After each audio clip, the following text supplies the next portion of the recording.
황금알농법 대표 박기현입니다. 여기는 창녕 지역에 하우스 겨울고추 9월 달에 심어서 재배되는 겁니다.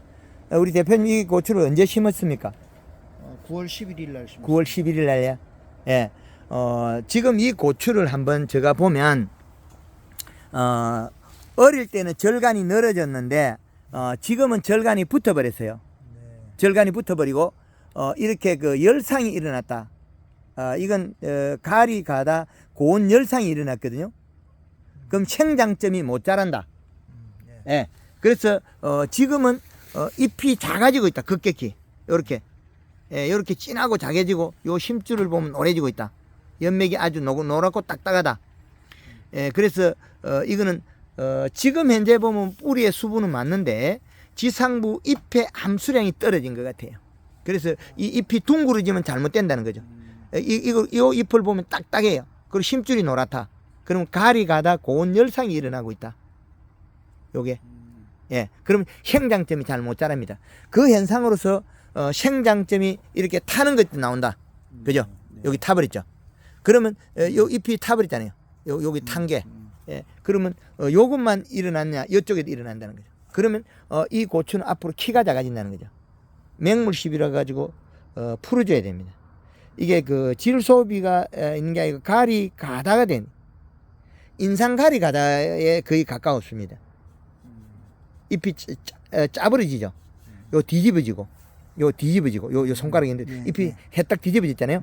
예, 그러면 질소가 많으면 쭉 뻗어 나올 건데 아니라는 거죠. 가리 가다 고온 열상으로 가고 있다. 그러면 앞으로 얘가 생식기는 아주 좋으나 단점이 있다는 거죠. 그래서 지금 천장에 이거 물 시설이 있다 그랬잖아요. 여기 파이프에 붙은 이 라인, 여기에 그 잘 안 보이는데 저 뒤, 화면. 저기 저 앞에 저 예. 꼭지. 꼭지가 노즐이 아주 요 미세 노즐인데 네. 요게 요거는 그 몇 메다 한 개 붙어서 저쪽에 붙어 있는데 한 4m. 4m에 예. 4m. 그러면 아침에 네. 함수량을 늘려주셔야 될 것 같아요. 그렇지 않으면 이게 지금 딱딱하게 굳어가 이거 지금 경화가 되고 있거든요. 요렇게 이렇게 경화돼 굳어버리죠. 아침에 습도가 굉장히 높은데. 아니요, 하고 예. 물을 좀 뿌려줘라. 잎이 촉촉하게 하고 한기로 식이면 되니까. 그리고 기공을 네. 아침에 그 해 떠 가지고 습도가 올라가면 기공이 빨리 일어나지 않습니까? 기공을 닫을 수만 있다면 기공을 닫아버려야 돼요. 그 물입자가 크면 기공이 닫힐 수도 있거든요. 잎에 물이 묻어버리면 기공을 닫아버리니까. 그래서 기공도 활용을 해야 돼. 기공. 딸기 같은 건 아침에 일찍 기공을 열어버리면 낮에 잘못되면 피 뿌려버려요. 예, 그런 현상. 이 작물별로 우리가 일어나는 현상을 보고 다 풀어야 되는데 이게 상당히 오밀조밀하거든요. 저 역시 대한민국 전역을 돌면서 이래 농사의 정보나 기술을 계속 개발해서 발표하고 있는데 이게 우리가 이렇게 시간이 가는 순간에 얘는 장이 일어난다. 알겠습니다. 예. 그리고 요게 이제 잎이 작아지면 꼬부리 고추가 다 나와요. 다 꼬부러져 버려요. 그래서 맹물시비에서 요걸 풀어주면 길쭉길쭉한 고추가 나올 거예요. 지금 여기 이제 따버린 고추 있지 않습니까? 요거 따버린 거 촘을 열은 것들이 다 길죠. 지금 열은 것들이 다 길쭉길쭉이 나왔죠. 그래 길쭉길쭉한 게 나오는데 가늘죠. 가늘고. 예, 길고. 길고. 그 말은 휘고. 예, 꼬부라지고. 예, 이제 가늘고 길다 말은 초기에 이 절간이 늘어졌기 때문에 이 시가 낮았다는 거죠. 비료량이 적으니까 웃자람 현상 벌어지면 고추 길이가 길어져요. 길이가 길어졌는데 잎 두께가 얇으니까 살을 못 쪄서 가늘다. 산을 못 쪄서. 그래서 지금 그 현상에서 지금은 이제 위에 여는 것들은 조금 보면 아마 통통하게 열 겁니다. 요게 요 위에 쪽에서는 지금 열고 있는 것들은 통통하게 여는데 다 따버렸으니까. 문제는 이제 이게 요것들이 요게 이렇게 된 원인이 이 시값이 낮아서 길이가 길어졌는데 잎 두께가 얇으면 휘어져 버려 또. 압력이 세면 미는 잎이 두껍고 미는 압력이 세면 이거 피어지고 굵어지고 굵어진다. 이게 가늘단 소리는 살이 못 찐다 소리고 기럽게 기는 함수량이 높았다는 거죠. 섭이 많았다. 수분이 섭이 많하고 웃자람이 현상이 일어났다. 그런데 지금 앞으로 일어날 일은 이제 이 반대가 일어나요. 길이가 짧고 통통하고 그 중에서 털어진다. 까베게 된다는 거죠. 이것도 역시 더 휘어진 게 나온다.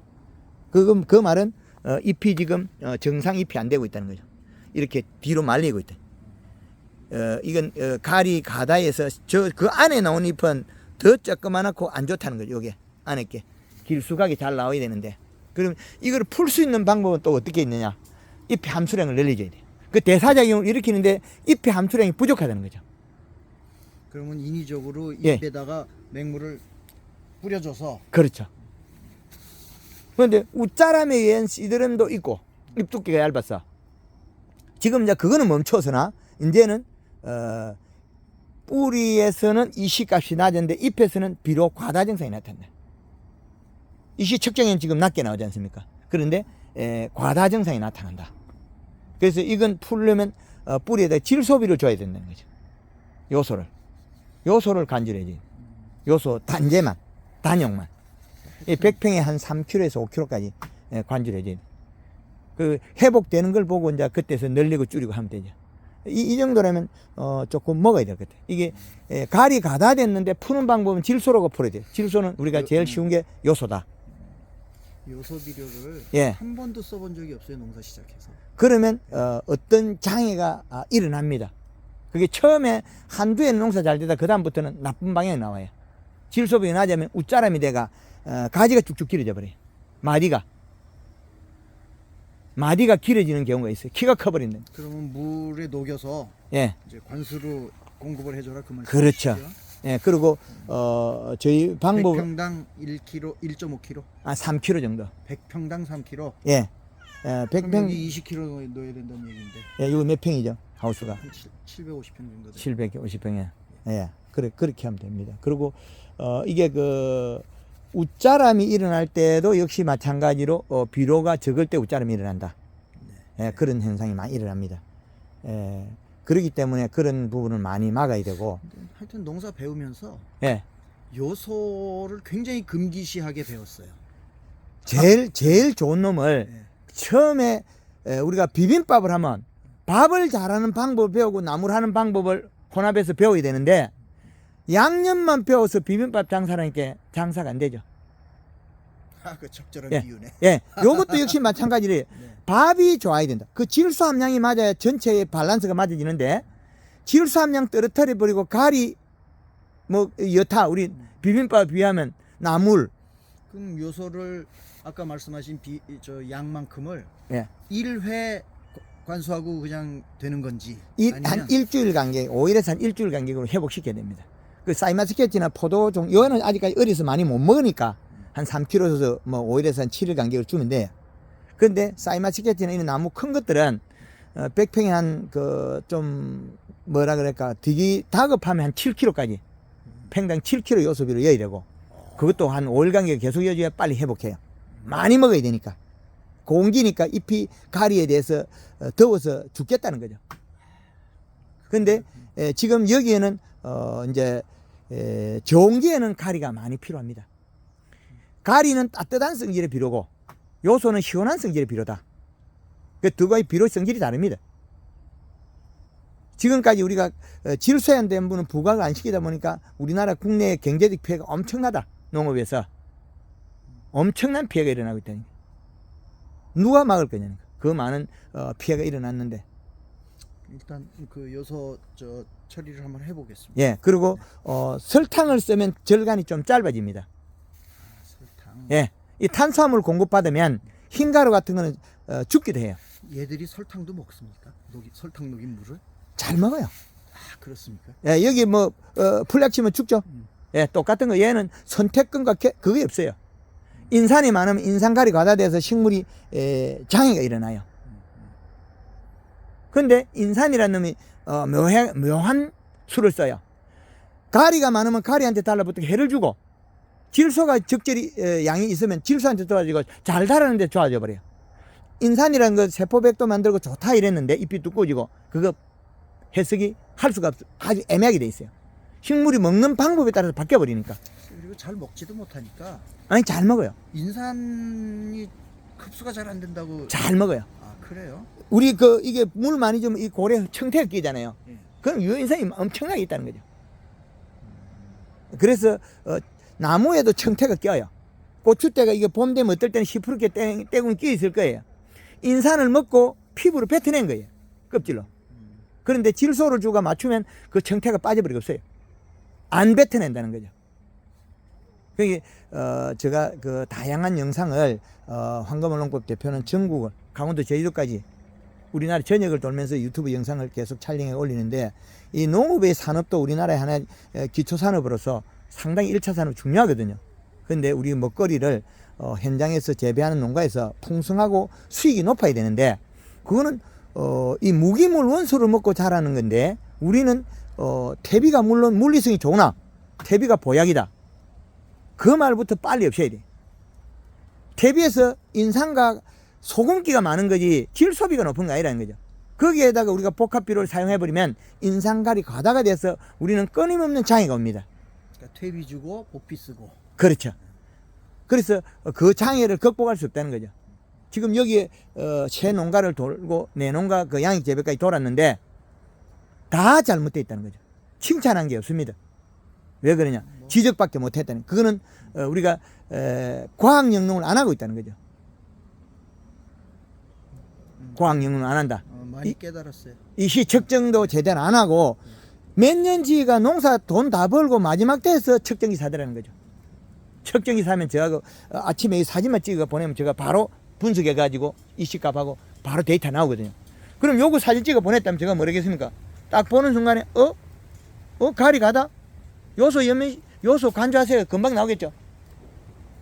그러면 금방 풀릴 일로 한 열흘 뒤되면 많이 더 나빠져 있을 때 어떤 생각을 하겠죠. 그런데 그 답이 있는 건 아니거든요. 나쁜 것이 진행만 되고 있다니. 어떤 물질에 의해서. 그러나 여기에서 우리가 사용한 토양에 들어간 비료 구성이 잘못됐다. 비료의 구성이, 비료값이 잘못 구성됐다. 그게 기본입니다. 그래서 황금알농법에서는 초보자가 사과농사 1등을 하고 쌀매스기 1등하고 고추농사 1등하고 그렇게 만들어져요. 왜 그러냐? 이거는 그 패턴, 규격, 공식, 그 데이터베이스를 적용하는 거지. 이거는 뭐 내 기분대로 한다고 해서 얘가 되는 게 아니거든요. 온도 조금 더 잘 잡았다. 그건 별게 아니에요.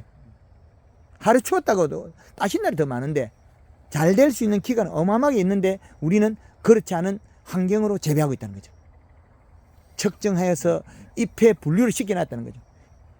우리가 지금 매일 여기 토양을 분석해서 할 수는 없지 않습니까? 아마 이것도 그 토양 분석했을 때 가리가 아마 많이 나왔을 거예요. 인산하고.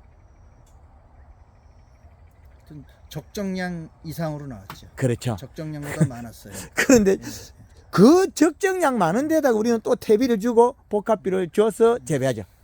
그러니까 하여튼 저는 그 퇴비 사용에 대한 것은 처음부터 좀 부정적인 생각이 있어가지고 예.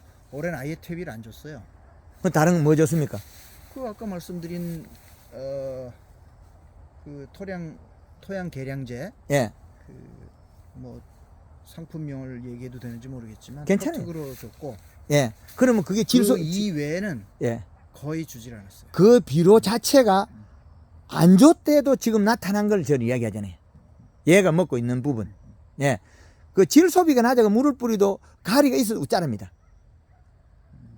함수량이 늘리도. 이제 이해되죠? 그래서 NK를 주는 고추는 여름에 길어요. 살은 안 찌고. 더운데, NK 속에, NK가 우리 18-도 있고 뭐 30도 다양하게 있는데 거의 대다수는 농협에서 우리가 손쉽게 구하는 18-거든요. 18-NK를 주는 순간에 가리 가다가 돼버려요. 18의 가리 성분은 그냥 있고 질소는 30% 가스가 날아가면 12.6%밖에 안 돼요. 그럼 공기의 가리를 적게 먹어야 되는데 지금 우리 하우스에서는 뭐 조금만 춥지 그 외에는 따뜻합니다. 그럼 여름 날씨거든요.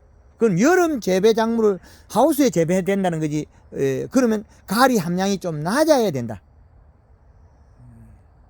그걸 기준을 잡아요. 그렇다고 아예 안 줄 수는 없으니까. 네. 겨울 내에 안 줘도 관계없다는 거죠. 들어있는 양말에도 충분히 먹을 수 있다는 거죠. 그런 논리라면. 예. 하여튼 뭐 예. 올해 좀 한번 바꿔보겠습니다. 예. 지금 그래서 말씀하신 대로. 우리 그 황금언론법에서는 제주도에 봄부터 지금까지 계속 요소만 주니까 밀감이 살아나요. 인삼가리 가다 된 게. 퇴비 주고 복합비료 줘서 나빠졌던 게 회복이 되는 거죠. 그리고 사이마스케 여름에 더워갖고 알이 멀컹멀컹하던 거 요소 주고 단단하고 당도 높이가 수확하고. 근데 그게 요소를 주는 기간 동안에 복비를 끊는 건 아니지 않습니까? 끊어버리. 토양이 많이 있으니까. 사과의 빨간색을 우리는 가리가 낸다 생각하잖아요. 단단하고. 그게 반대예요. 가리는 열과 인상이 이렇고 열이 나면 덥고 과다돼버리. 사과의 앵두빛 색깔을 우리 회원들이 내는데 요소를 주고 냅니다. 요소를 주면 빨간 본연의 색이 나고 가리를 주면 누리 팅팅하게 나와요. 육질도 떨어져 버려요. 우리 황금언론법 회원들이 가을에 들어서 이제는 제가 현장 그 평가를 다 해줘요. 비록 100평에 10포 준 사람 그러거든요. 손 들면 그 사람 1등이에요. 그건 용탈량에 따라 다르거든요. 이 땅은 지금 점질이기 때문에 땅에 비료를 주면 밑으로 안 빠져나가요. 그래서 함부로 물도 못 주는 그런 단점이 혹시 있을 수 있다는 거죠. 그렇죠. 그래서 물을 주기가 상당히 우리가 조심스럽게 주죠. 과다되면 이게 수분이. 근데 비교적 이 땅이 예. 그 물이 잘 빠지는 땅이에요. 비교적. 예. 그래서 물을 좀 작년 같은 데는 예. 물을 매일 줬어요. 예. 하루에 2번도 줘. 아침 저녁으로. 예. 이제 물론 그건 양은 조절해서 주지만 예. 이렇게 쭉 줘도 물은 비교적 잘 빠졌고 예. 이 골이 예. 이제 이렇게 마른 게 없어지죠. 지금 이렇게 허옇게 보이는 게 예. 물을 매일 주니까 예. 싹 없어지면서 이제 젖은 듯이 보입니다. 예. 근데 그게 결국 뭐 그것 때문에 이유가 되는지 모르겠지만 고추나무가 절간이. 커지더라. 절간이. 쭉쭉 빠지더라 이거지. 예, 그렇죠. 수분이 많으면 영양 이동이 빠른데 그에 합당한 그 함수량은 측정해서 여기에 나오는 야 지금 수분은 35에서 45%인데 지금 46%거든 바닥에. 그럼 수분이 지금도 높다는 거죠. 예, 예, 조절하고 예. 있습니다. 그래서 수분 그럼 이 시값은 지금 때는 약 2점대에 가까이 가야 된다는 거죠. 물이 많으니까 좀 떨어졌을 수도 있고. 그렇진 않아요. 예, 물하고는 거의 뭐 별로 무관합니다. 물론 일부는 조금 작용하는데 그 온도는 정확한데 뭐가 문제냐? 여기서 이 시값이 문제라는 거죠. 질소 인산가리를 보면 여기서 보면 또 가리 성분은 많이 있다. 그 질소비가 부족하다는 현상이거든요. 그럼 지금 여기서는 요소만 간주해주면 이게 잎을 보면 심줄이 노랗고 이렇다면 딱딱하다. 그럼 가리가 많다는 거거든요. 그 질소비만 높여주고 잎의 함수량만 늘리면 이상이 없다는 결론이거든요. 한번 해보겠습니다. 예, 이런 그 데이터베이스를 잘 적용해야 된다. 데이터베이스를. 그런데 우리가 하고 있는 거는 토양의 함수량을 뭐 느낌으로 주고 있다. 감각으로. 예, 그리고 이 시값에 대해서 어디에서 정보를 뭐 이것도 느낌으로 할 수도 있고, 아 지금쯤은 줄 때다. 측정하고 생장점에 휴대폰이 지금 워낙 좋아요. 요 면을 갖다가 사진 촬영 확대해 보면 잘 보여요. 섬세하게 보여요. 지금 이렇게 화면 땡기도 다 보이거든요. 네. 이렇게 잘 보이는 휴대폰으로 어려우면 아침 해 뜨기 전에 촬영해 가지고 너무 가까이 찍으면 안 돼요. 사진 찍을 때 한 이 정도 높이 찍어야 돼요. 그래서 제가 확대를 하거든요. 직접 우리가 볼 때는 좀 카메라 휴대폰을 화면을 가까이 갖다 해야 돼요. 사진 찍을 때 조금 높게 찍어야 돼요. 그래야 제가 확대해서 볼 수 있다. 그 아침 해 뜨기 전에 찍으면 빛이 반사가 안 되기 때문에 정확하게 제가 분류가 됩니다. 예, 그런 많은 정보가 있기 때문에 그렇게 하는 게 좋다. 그렇게 말씀드리겠습니다. 예, 알겠습니다. 감사합니다. 네, 감사합니다. 예.